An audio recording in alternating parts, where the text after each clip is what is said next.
I am going to also stop that annoying sound.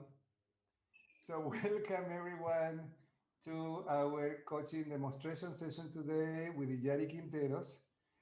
This is part of a coaching certification program. So we meet every Thursday for 20 weeks and we cover basic coaching skills.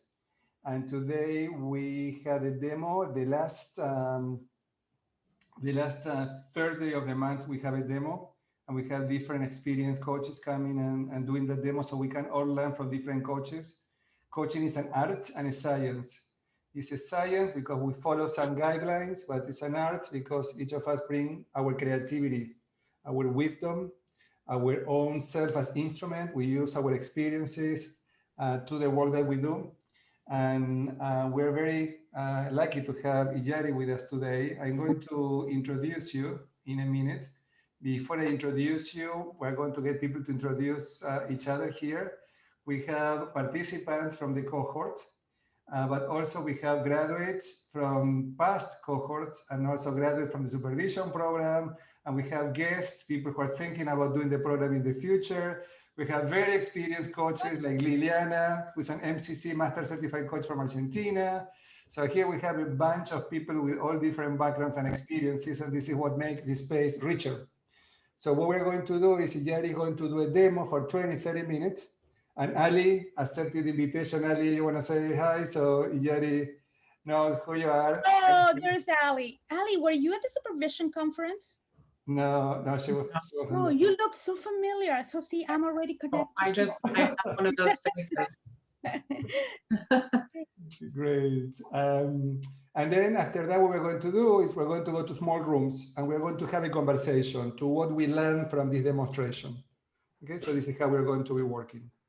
And Illary, who is joining us today, she's also a master certified coach. To be a master coach requires that you have at least 2,500 hours of experience, that you have at least 200 hours of training, and that you pass a very difficult exam. So Yes. the exam is pretty difficult because the standards are pretty high. And Illary has been also as a mentor coach, and everybody here knows what's a mentor coach, is somebody who provides feedback to coaches in the training. Illary also works as a mentor coach for MCCs, and we have collaborated over the years in many programs where she has been a mentor coach, and she had many people working with her that got their MCC. So you have a great record, Illary, on training people to pass this difficult coaching exam. And today she accepted my invitation to do a demo with you. And Illary is, we met at a conference, and I do believe that conferences are the best place to meet other colleagues. So I highly recommend everyone here, when you find that there are coaching conferences that you attend. I met really great friends over the years at coaching conferences, and Illary is one of them. How many years, Illary? I think Illary, when she met me, I was at the conference with my whole family. As you know, both of you know that You're off with your whole family. as you know, my parents, my brothers, their wives, my friends all went through coaching training. But I was in Buenos Aires. I was presenting at the conference, so I brought everybody with me. It was so long ago. It was so long ago that only your brother was a coach at the time. At that time, okay. That was 2008 that we met, like Yes. 12, 13 years ago. Yeah. So, Illary, what else do you want people to know about you? What do you want to? How do you like to introduce yourself to everybody here today? I am a happy coach. I work mostly on as an executive coach. Worked for many years for the Center for Creative Leadership. I've also worked for various UN agencies. I currently work in-house for Kaiser Permanente, and I lead the leadership coaching programs. And I love to be in programs with Damien. He always invites me, and I'm always, like happy to participate. So one of my favorite things is to to do this, to work with people who are training to be a coach. And I have a mentee here. Hi, Catherine. So, and yeah, that's it. I'm also a supervisor and a mentor coach, and I live in Washington, D.C., and I am a runner, and I have a cat. Yeah, that. Yeah, well, that's different, isn't it? I'm from many countries, so I cannot tell you where I am, but. That is an interesting. Do you want to tell briefly about that? About one of the countries that you grew up in? Well, my dad was from Peru. My mom is from Puerto Rico. I grew up in Peru and Puerto Rico, and my dad was a very well-known anthropologist. So he was called by different universities in different countries to put together programs. So I also grew up in different countries in Latin America, in Honduras, in Mexico, and came to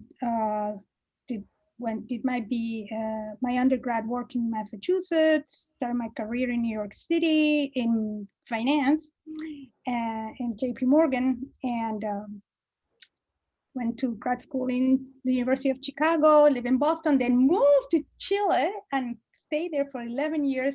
And that's where I was when I met Damien, and that was my base for many years. And after that, I moved to Alaska, and Damien visited me in Alaska. Alaska. We tried really hard to see the Northern Lights, and we finally did it. But after trying really hard to find them, and it was very cold. I remember he was freezing, and after that, he was traveling to Cuba. So that was like quite a contrast. And now I live in Washington, D.C. So that's me in a nutshell. Yeah, that's great. That's great. Thank you, Illary, for being here. So what we're going to ask everyone is to turn off your cameras. We are going to have only Illary and Ali to stay. And they're going to have, I don't know if you want to spend a couple of minutes getting to know Ali before you start with the coaching session. You may want to do a little bit of contracting. Maybe you want to spend a couple of minutes to get to know each other, and then we will start the session. And then between 20 and 30 minutes. And Illary, for you to have an idea, the program is 20 weeks, and we are in week number 12. So we are getting, everybody already had a couple of tryouts. They are starting working with clients. So this is where they're in the process as in their own coaching training. So we're going to ask everyone to turn off your cameras, and we're going to leave only Ali and Illary. And everybody else, please turn off your microphones and your cameras. And I think I'm going to have the same problem as Peter had this morning. He was saying, how do I highlight these people? So okay, so let me see.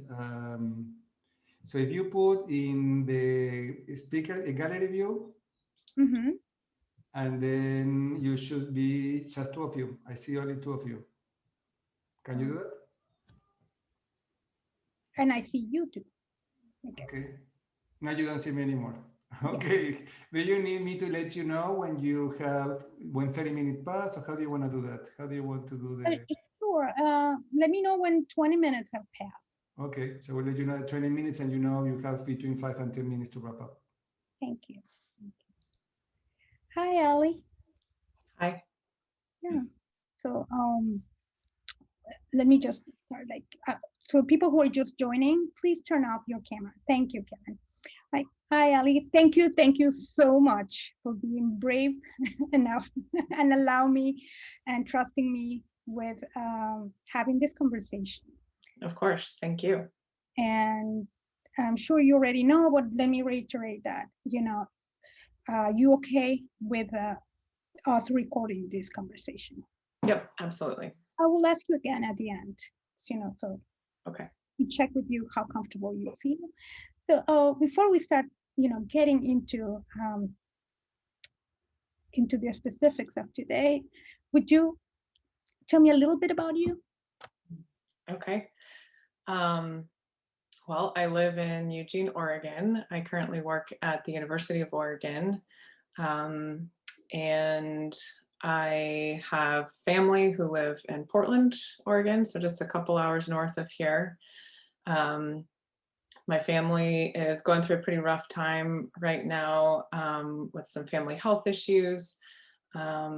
but we're a very close family. So despite the stress, it's just these kinds of things just bring us closer together. What else can I tell you? I majored in Spanish in college. After that, I got a graduate degree in intercultural relations. So I really enjoy working with international folks. And yeah, I think that's pretty much a nutshell about me. Thank you for sharing that with me. Thank you. A little peek into who you are. Nuggets, yeah. Yes. Is there anything that you need to be fully present here today? I wouldn't mind a quick breathing exercise just to get centered. Why don't we do that? Why don't we do some breathing? So let's inspire in 3 counts and then 3 counts, right? So 1, 2, 3, and release. 1, 2, 3. Another one. 1, 2, 3, and release. 1, 2, 3, and the final one. 1, 2, 3, and release. 1, 2, 3. When you're ready and you feel grounded, open your eyes. Yeah, how do you feel now? That's better. Yep. Let's go. Great. So, what are you bringing to this conversation today? Well, I was thinking today would be a good time to talk about tackling my work to-do list. Tell me more about it. It's giant, it's overwhelming. It has a combination of things that are current and urgent and need to be done like yesterday. And then it also has a number of things that are, it's a lot of backlog, things that I probably should have done a long time ago, but they weren't urgent at the time. And then it also has things that I want to be able to focus on right now because they're important and I don't want to wait until they become urgent. But those are the things that are the hardest to get to. What I'm listening is that, and I'm actually picturing, you said giant task list and overwhelming, you said as well. Yeah. So would you tell me a little bit about when you talk about this giant to-do list, what is the sensation that you feel? How do you feel about it? Yeah, I mean, it just kind of like takes my breath away, but not in the good romantic way. It's like, I can only see a part of it on my, I have multiple monitors in my workspace. And so I keep one monitor that just has my to-do list on it, and it's a spreadsheet. And so I can only see one part of it because it is physically giant.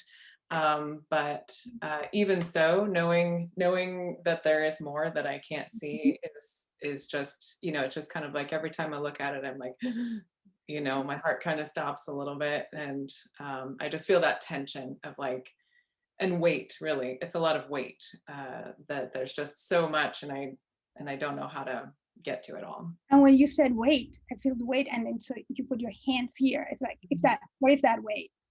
In your shoulder? Yeah, I guess in my neck and my shoulders, in my brain, a lot of like pressure in my brain. Okay. So what is that relevant to you right now? It's been important to me for a long time, just because I'm tired of feeling overwhelmed. I'm tired of feeling like there's like I'm not on top of things and I'm always behind. Whether or not I'm behind, I don't know, but it feels like I am when I look at my to-do list. I'm also, I've applied for a couple new jobs recently, and we've lost so many staff in the last year that I just really would hate to leave a lot of backlog for the few colleagues I have left in my office. I would hate to leave that for them. So I kind of just want to clean up my act and, leave it as a nice, neat little package if I were to get one of these jobs that I applied for. Okay, so you want to take ownership of your to-do list. Mhm, And mhm, that's really nice what you're saying about not leaving mess behind. mhm. So what would be useful for you in this conversation that we explore relating to that?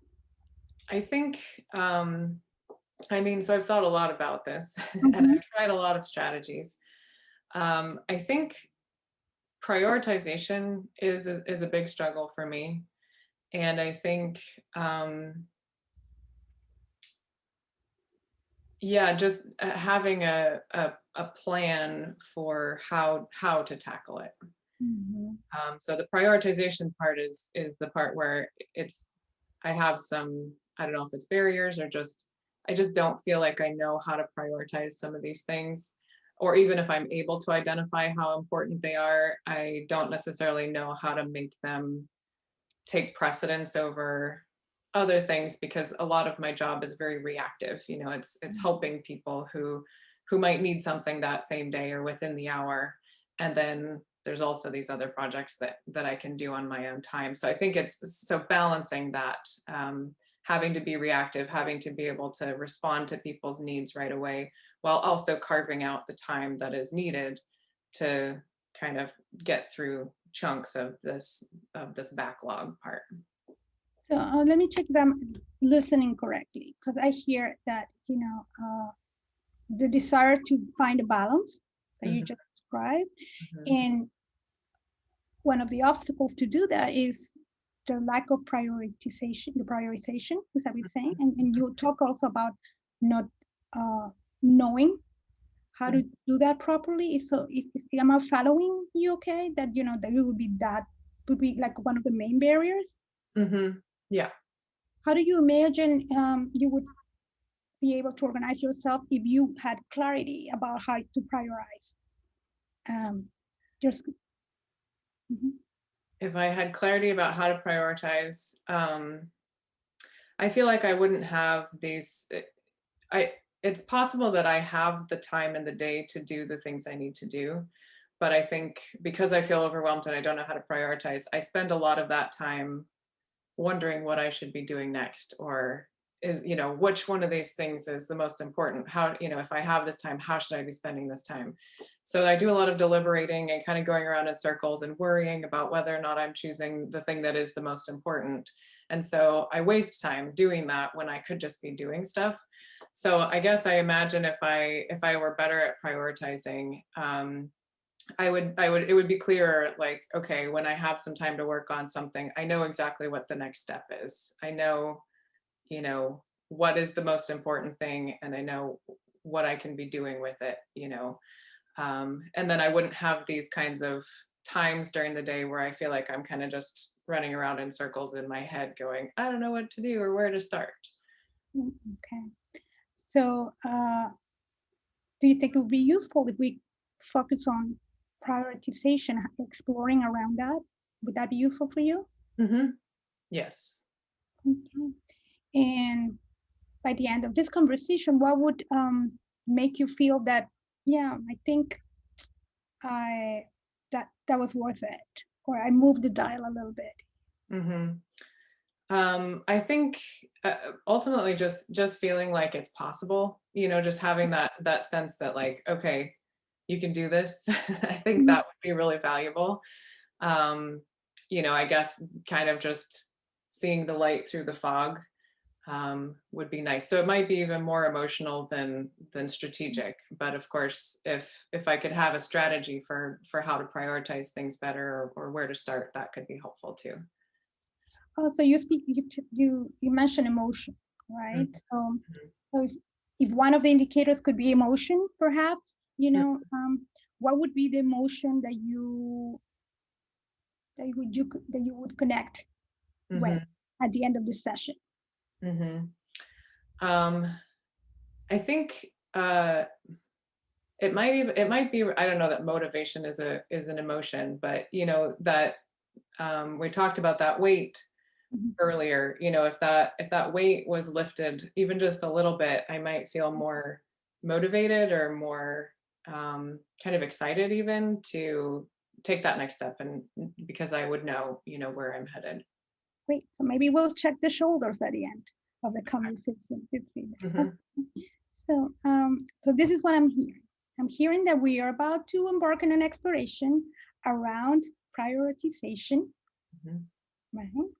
And that at the end of the session, we will be checking how you like the feeling of possibility that one of the indicators might be how do you feel emotionally about it, right? Or even in your body.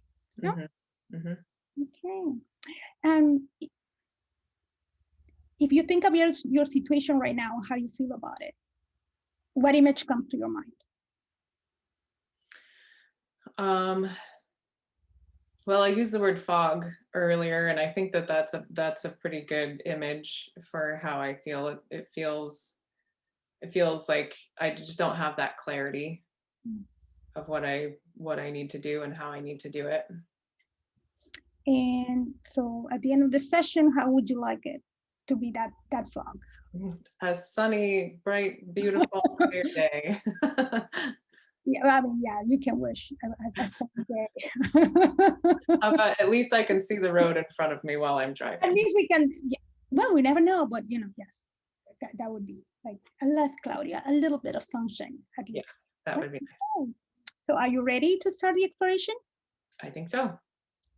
Where do you think we should begin? I always dread that question. Yeah, that comes to mind.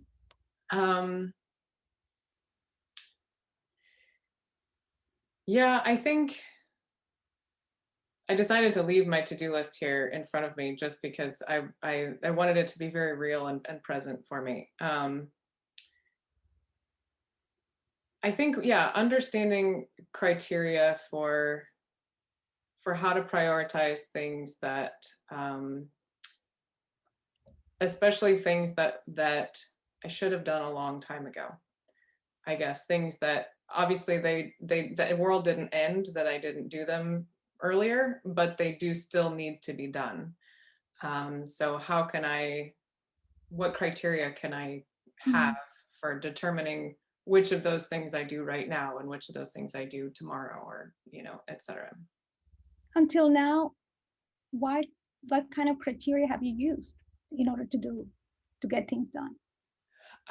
So I've done a lot of reading about how to organize and how to prioritize, and so I use, most recently I've been using the framework that I learned about it from Stephen Covey of the 7 Habits of Highly Effective People. I don't know if he's the one who created it or someone else, but yeah, the quadrants.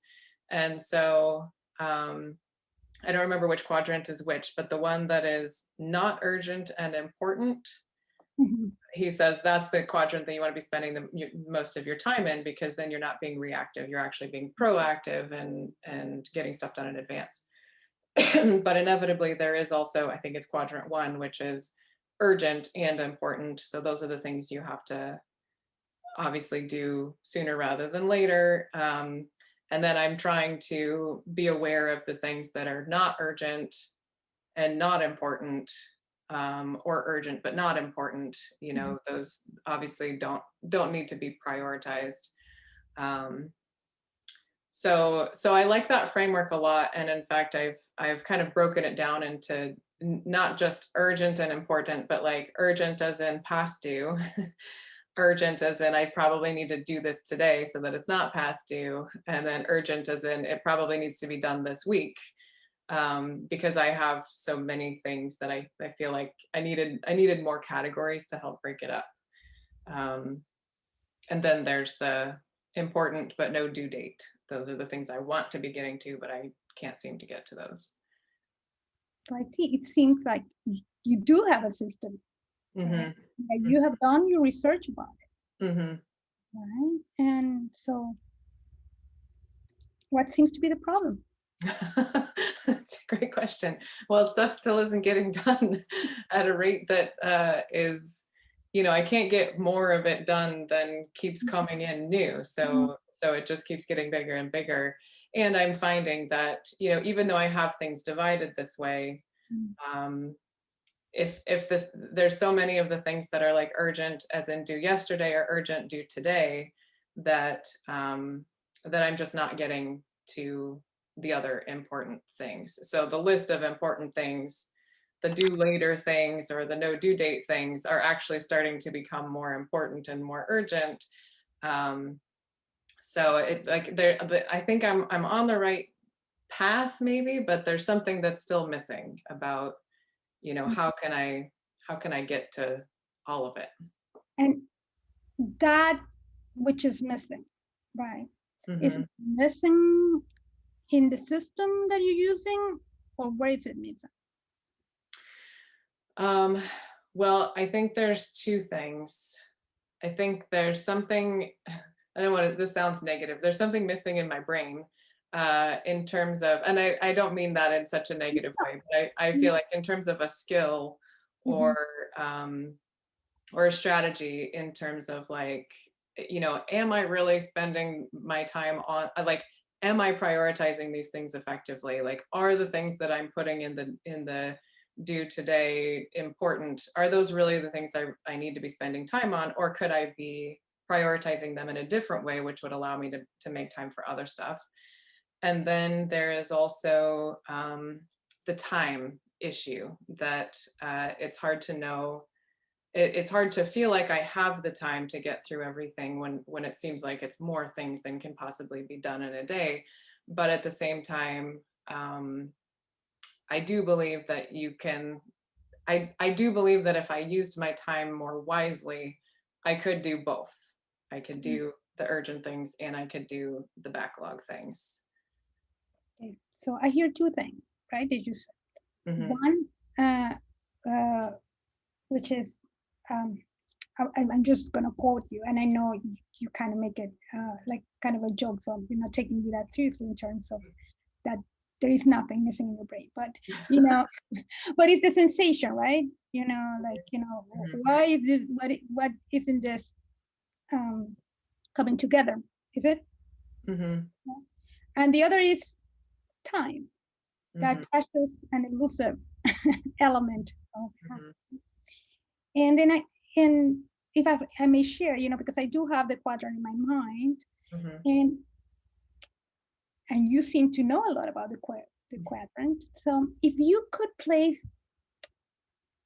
emotions or how you feel in any of those, like, you know, the emotions that each quadrant evokes on you, what would that be? So what emotions does each quadrant make me feel? Well, the urgent and important, I hate it. Oh, that's I really don't like being reactive, you know, and I don't like having short timelines. I don't like having, I don't work well under pressure. So I would much rather hang out in the not urgent and important quadrant. That feels like the place that feels most comfortable, but it's also the place that I have the least experience and strategies for, because I'm not used to operating that way. I want to operate that way, but I don't. So yeah, the not urgent and important is like a lovely sunny grassy field where I can just kick back under the shade of a maple tree and drink you know, some wine or something and also get stuff done. And then the urgent and important is like sitting in traffic in Portland, Oregon, or LA or New York. And that elicits what? It's stress, tension, yeah. So in which one do you hang out more often? Definitely the traffic one. So it would be safe to say that, you know, that stress is an emotion that you feel. Yeah, absolutely. Okay. Yeah.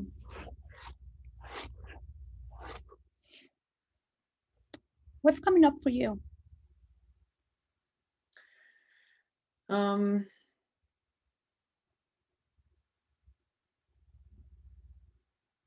Yeah, I guess just confirmation that this is something that I really want to work through. This is something I'd like to have a solution for. It's also coming up too that it is complex, so I don't anticipate having like the perfect answer by the end of this session, but just to feel like, I do feel like, I can make progress toward a solution for some new strategies. Is there anything that you're noticing about yourself, not about your situation, about yourself, as you've been telling me about how you feel with respect to this issue? I noticed that it's not hard for me to identify how things make me feel. Like I do have pretty strong feelings about it and about the different quadrants and all of that. So it is very much an emotional. I mean, I think there is some logistical and strategic aspects of it, but it is very much like more about, I think, how I feel about it than the specific So strategies. you said that you like the grassy field if they're not urgent and not important, right? We know you like that, but more realistically, what would be your ideal situation? Well, my ideal situation would be not being so stressed out by the things that come up every day, because that's a fact of life, I think, probably in any job.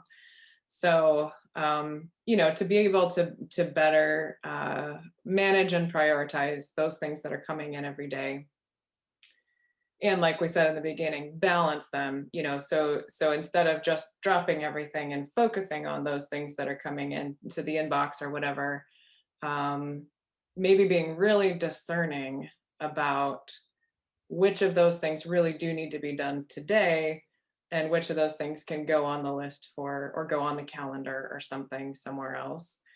And because I think there is still that part where I think I'm prioritizing, but I'm doubting myself. I think I'm not really prioritizing well or effectively until things get overwhelming, and then I sit down and I look at my to-do list, and then I can move things around. So stress also seems to work as something that pushes you to do things. Sure. Right?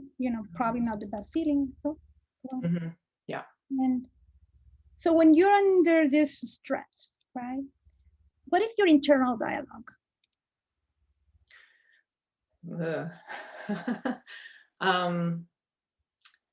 I mean, I have all sorts of judgments about myself, judgments about the people who are sending me these things I need to do, judgments about the job, judgments about the organization, more judgments about myself. I think, I tend to feel a lot of resentment, if I feel like somebody's adding something new without taking into consideration. And of course, how would they know? But it's, in the moment, it's like, how could they expect me to do this today when I have this giant to-do list with all this backlog? So I build up this resentment, even though other people probably, when they add something to my plate, are imagining that I could handle it and that I can prioritize things as I see fit. So yeah, I can't actually remember what the question was. Sorry. I was wondering about, what things you tell yourself when you things I tell myself. That's right. Yeah, that's pretty accurate. Okay, so you said that, judging everybody in terms of that. And you've talked a lot about your list and all the things that you need to do, but also being very mindful that you don't want to leave that for others to pick up after you. So I'm wondering, how much collaboration is there in the job that you do? Is that?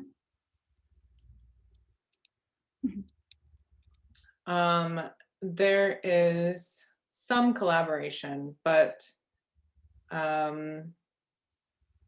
we are such a small, like I said, we've lost a lot of employees this year. And so now we have, everyone who's left, there's 3 of us who are left, 4 counting our executive director.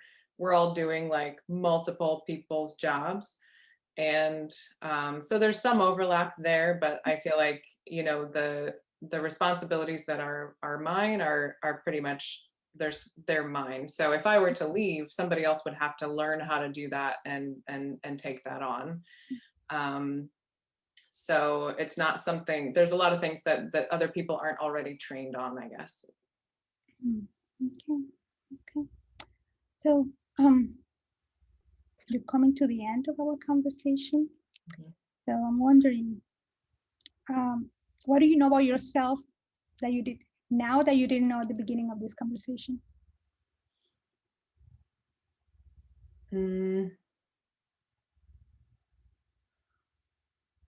I think having those kind of images is really helpful in terms of that motivation piece, because it is kind of like keeping your eye on the prize, or having that vision of what it is that I really want. I think it's easy to look at this and every day just think like, oh, I'm not doing enough, versus like, is there another way to think about this or look at this that acknowledges how much there is to do, but isn't like loaded with all that judgment. So how this insight that you just described is going to help you move forward towards, having more clarity about what you need to do? I think that well, the first thing that I'd like to do is schedule the time. Like I said, if I was using my time more wisely, I think I could be doing a little bit more versus just stressing about it. So I think it is clear to me that I need to be carving out that time on a daily basis to focus, even if it's a small amount of time, to focus on some of this stuff, because I think that's going to help me, whether or not I can prioritize things well. If I'm just doing something, that's better than doing nothing at all. So yeah, and not deliberating about it so much, just kind of remembering that once I get through this, I'm going to be that person sitting under the tree drinking wine. And no one will ever send me another email with an urgent request. Okay, that's obviously not true. But... Okay, so let's take a look at your shoulders. How are you feeling here? Better. Yeah. And how's your fog looking? It's clear. Yeah, I can see the double yellow line at least. Oh. So that's good. Is there anything that you want to add to this conversation that we haven't explored yet? I don't think so. Except for thank you for your time. So let me ask you again, are you okay with this conversation being recorded? Yes. It is. Well, thank you very much. Thank you. I appreciate it. So thanks both of you for being willing to work with us. Illary as a coach, Ali as a client. I think that was a great opportunity for all of the participants of the program and all of the guests to learn more about what is coaching and how it works. So what we're going to do is we're going to go to small rooms for 15 minutes. And we're going to ask people to share some of their learnings. What did they learn? This is not about keep coaching Ali. That is very important. We don't keep coaching Ali. We just talk about what is coaching and what Illary has done in this session. And then when we come back, we're going to debrief the experience. So Illary, can you stay with us for the debrief? Absolutely. Okay, great. So I'm going to send everybody to 2 rooms. And in the rooms, there may be people who are experienced coaches, coaches in training, and people who are not coaches, who are looking into becoming coaches. It's a mix of participants. So wherever you are, it doesn't matter, just share what caught your attention, what did you learn from the experience? And maybe in some of the groups, if you get to work with somebody with more experience, like for example, I see Susan Metros is here in one of the group, on Janine Bailey's another group. These are very experienced coaches. Illary, you're in another one. Liliana is in a different one. You're all in different groups. Just maybe you can help facilitating the conversation. Okay, so have a good time, 15 minutes, just everybody share, what do you learn, what do you observe? And then maybe you choose one person to report to the whole group when we come back. Okay, so what we're going to do is we're going to work for 15 minutes, then we will take a 5-minute break, and then we will debrief the session. Okay, so let's, I'm going to create the rooms. I'm going to put everybody for 15 minutes. So let's be back in 15 minutes.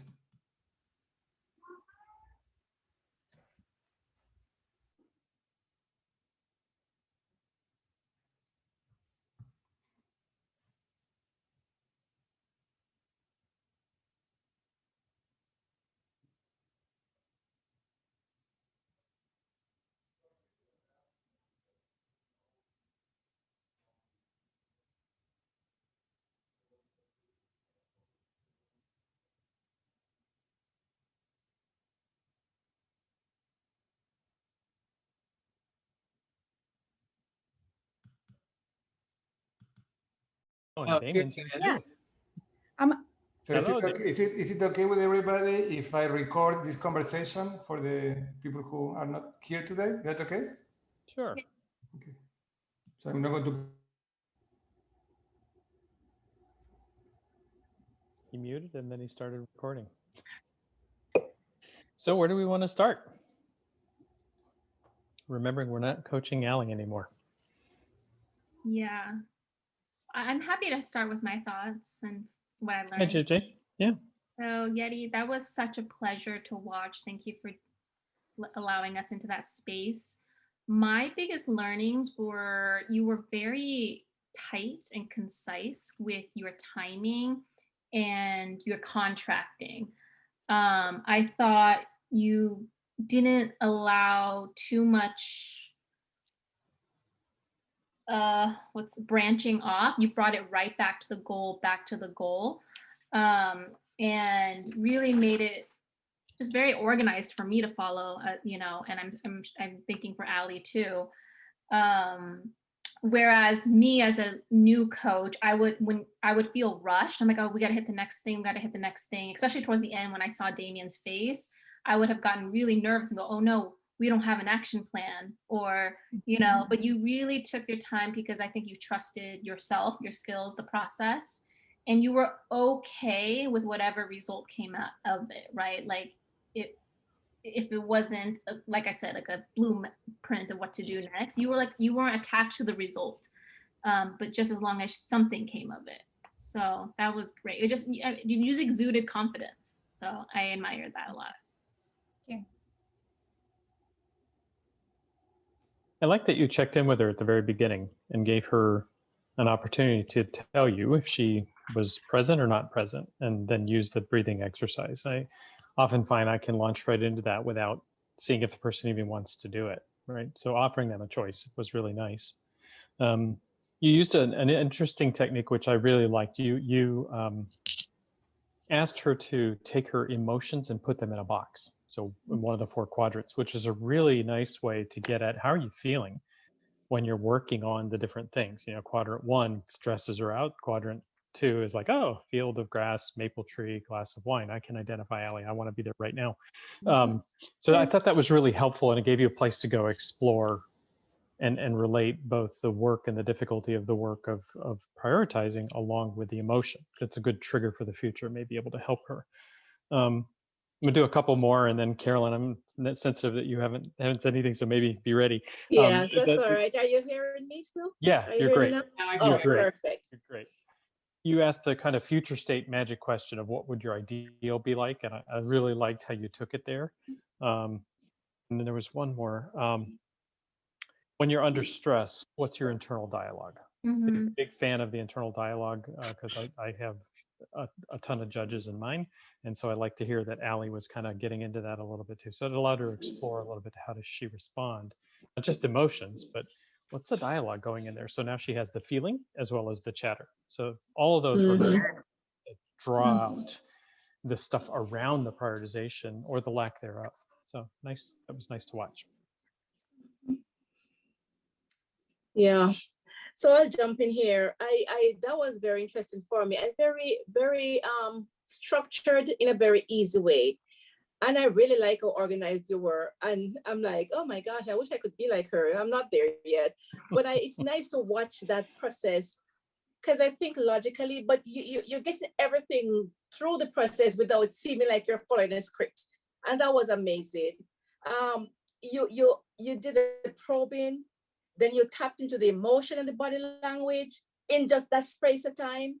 And then you said, so why is it important to you? And you kind of let her take ownership of that. And then you said, what would be useful for us to explore this conversation? You let her lead the conversation. If you were guiding her and you let her lead. But it was so important for me to see that, because sometimes I feel like when I'm coaching, I want to say too much. And it's really the client who needs to say where they want to go. And so for me, that you even said, do you think it would be useful if we focus on this? I'm like, she just said that she wanted to talk about her. I'm like, but the way you phrased it was just amazing. And I think that's a technique that over the years becomes clearer. But for us for me, just starting, that was amazing to see.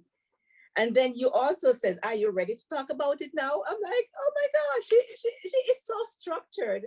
I didn't see, you'd never lost eye contact with her. So it's not like you're reading from something, because I find myself sometimes looking, okay, what's next?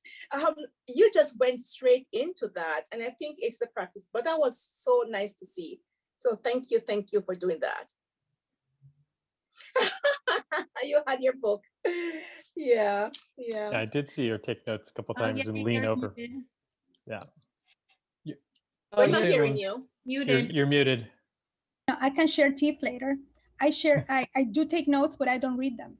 If the act of doing it like this, that helps me keep here. Yeah. Right. So I have a question. Maybe Iyadi, you can answer this. Between you were talking about you had gotten her to do the emotions of the boxes, and she said, in this one I hate it, in this one I love it. It's like the sip of wine. And then somewhere you jumped into the next question, which was, what's coming up for you? And for me, it felt like it was a little disconnected from the conversation up here. I didn't quite track it. Now I think she caught up to it, but it felt like it was a little out of place. Can you help me with that? Yeah, I will answer that, but Yeah. I want to see what Ali has to say. Yeah, maybe she remembers that. I don't know if you remember that, Ali. Well, see, you have to let go of thinking that you have to get things right. Yep. One of the things is that you tried, it doesn't, I don't know. So I don't know, we'll ask Ali what happened, but I'll tell you where my mind was. Mm-hmm. Our whole job is to hold the space so that the client can reflect about themselves. That's all. So it's very important. So yes, the end result might be something they want to solve, but coaching is a discipline in which the most important thing is how you get to the result, not the result. If you want the result, get a consultant, right? So what is important in coaching is the learning process that happens so you can have an answer. So so what I was thinking is, because I was working with a metaphor that the client brought to the table. I just happened to be familiar with that quadrant, and she seemed to be so attached to the quadrant that I said, I use it. She seemed to know it really well. So I said, okay, so let's use it to see how she feels herself there.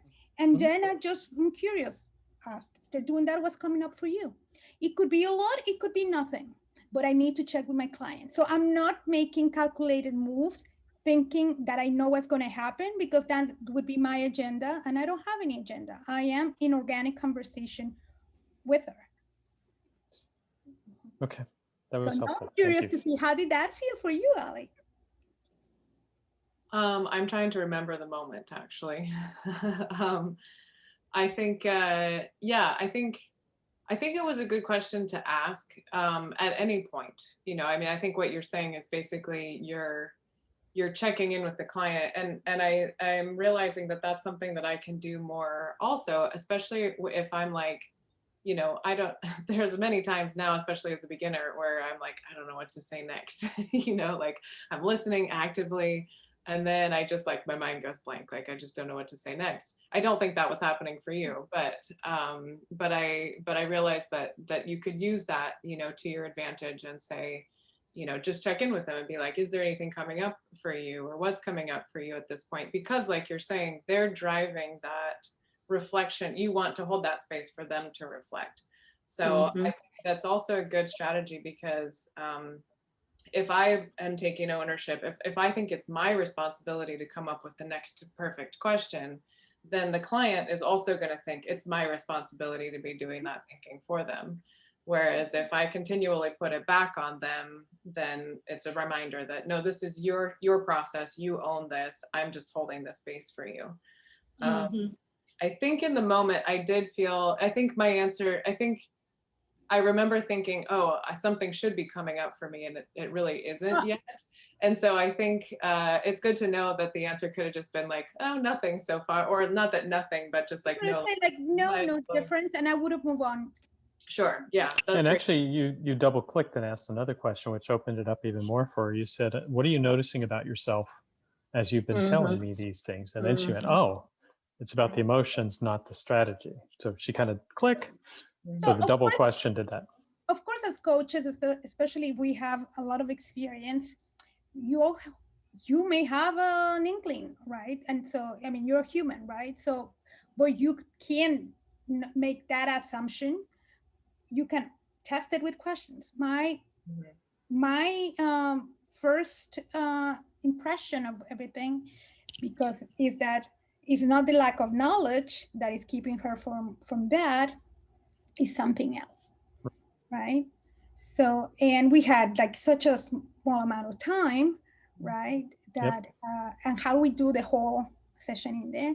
So what I aspire to is at least to open some avenues for her that later on, you know, when she, you know, like has things more, that can be also a possibility for her to explore on her own or with another coach if she wants to. That's great. And if it makes sense to her. Right? I did have a question about that. If you had 45 minutes or an hour with her, would you have done anything differently structurally, or spent more time in any area? Believe it or not, I'm not believe it, because it's true. I am a big fan of the agreement. I think that if you get a really good agreement and you spend time in the agreement to really get to the heart of what is under the issue, and you need time for that. So you actually even need a preliminary exploration to get to that. So if you get that, you know, then the rest of the session is so much easier, and it runs organically. So it's quicker. I would probably spend more time because you can get all kinds of agreements. You can get a superficial agreement, a medium-sized agreement, and also knowing that I was being very careful, because I really, first of all, we're coaching in front of people, right? And I don't know Ali, and Ali doesn't know me. So my main priority is to take care of her, right? Also, so I don't know if it was the two of us. I'm speculating. I don't know. And we had more time. I would have gone deeper, right? But this is what I did. That we did together. I didn't do that. We did together. She was a great coachee. So Ali, what did you feel like you were what came up for you? No coaching Ali. No, I was just not coaching. I'm trying to understand if like feedback. How do I get feedback? Well, outside of my mentor coach and everything, I want to make sure, is it okay to ask the client, did this work for you? Yeah. See, I am a big, and all these are my own opinions, right? I am a firm believer, right? Coaching is a horizontal process, and what drives it is collaboration. So I am for 100% transparency with my client. First, you have to understand that you are not responsible for solving anything of the client. So, right. But secondly, if you're collaborating and that's your partner and you have doubts, why would you hide that from them? Yeah. Then you are collaborating in a conversation, right? How you phrase it, yeah, you cannot just say like, really, I don't know, right? But you're curious, and then so you let them be your partner. Yeah, letting them be the judge of the progress. How do you think we're doing? How's this feeling based on what we started with?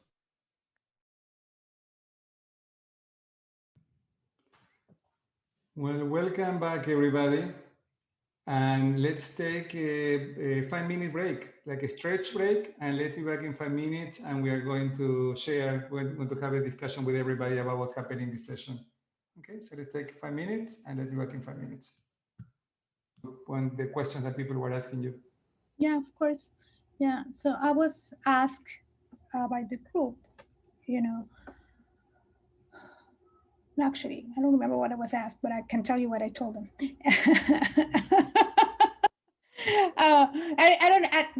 I don't remember what it was how it was articulated, but but it has to do, coming into the session. I was asking if I had more time, would have done more or something differently, right?